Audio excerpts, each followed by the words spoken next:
검찰이 도이치모터스 주가 조작 사건과 관련해 압수수색 영장을 청구한 건 19차례 정도입니다. 그마저도 모두 초기 수사 당시 이뤄졌는데 수사팀이 바뀐 뒤에는 김건희 여사뿐 아니라 다른 사건 관계자들에 대한 강제 수사 시도가 없었던 것으로 나타났습니다. 신지원 기자입니다.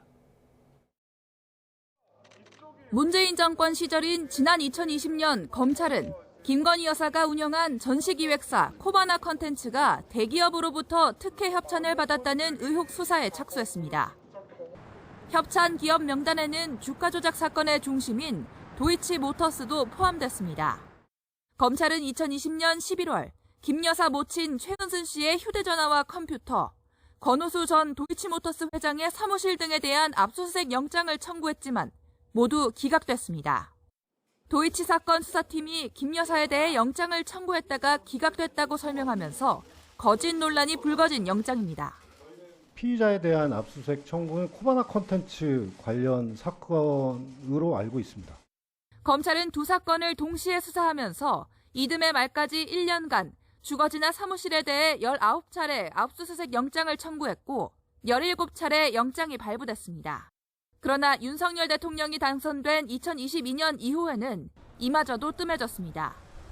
도이치 사건 항소심에서 전주 손모 씨의 방조 혐의가 유죄로 인정된 뒤에도 마찬가지입니다. 검찰은 초기 수사팀이 확보한 자료를 검토하는 것으로 충분했다며 김 여사와 같은 단순 계좌주에 대해선 압수수색 영장을 청구하지 않았다고 설명했습니다. 그리고 2022년 이후에 주요 공범들에 대한 추가 수사를 계속 실시했고 기존의 의심스러운 정황 외에 혐의 입증에 도움이 될 증거가 전혀 확인되지 않았고 오히려 피의자에게 유리한 진술과 정황이 더 많이 나오는 형국이었습니다.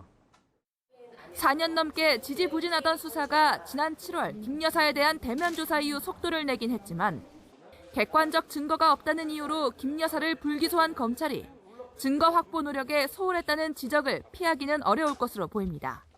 YTN 신지원입니다.